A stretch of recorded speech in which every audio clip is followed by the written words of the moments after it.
La revue Congo Challenge a désormais son volume 3, numéro 1.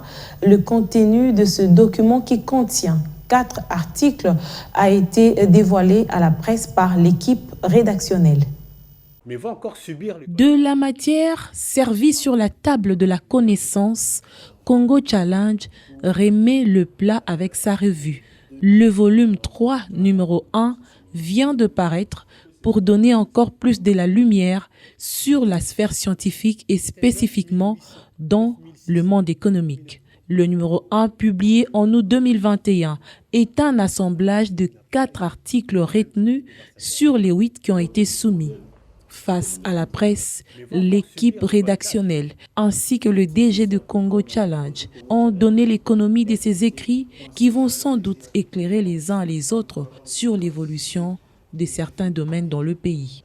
Outre des questions d'ordre macroéconomique sur 3 thèmes précis, notamment sur les questionnements de l'importance des investissements directs étrangers sur l'industrie manufacturière congolaise et l'autre sur la question de l'évolution de la température dans la ville-province de Kinshasa depuis les temps immémoriaux, disons depuis 1961 à nos jours, et le fait de serre qui se signale avec l'augmentation de la température.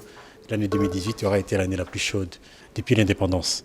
Et évidemment aussi une question toujours d'actualité parce que la Covid continue à nous pourchasser, qui a montré que le niveau d'inflation en 2020 a été beaucoup plus porté par une part importante de l'effet Covid, que plus de la moitié de l'effet sur les prix était dû au Covid. S'agissant des questions d'ordre macroéconomique rédigées par Alexandre Choué, assisté par des étudiants, l'auteur a voulu démontrer que la stabilité macroéconomique est indispensable pour le développement et pour y parvenir, il faudrait que le pays engage une nouvelle génération de réformes.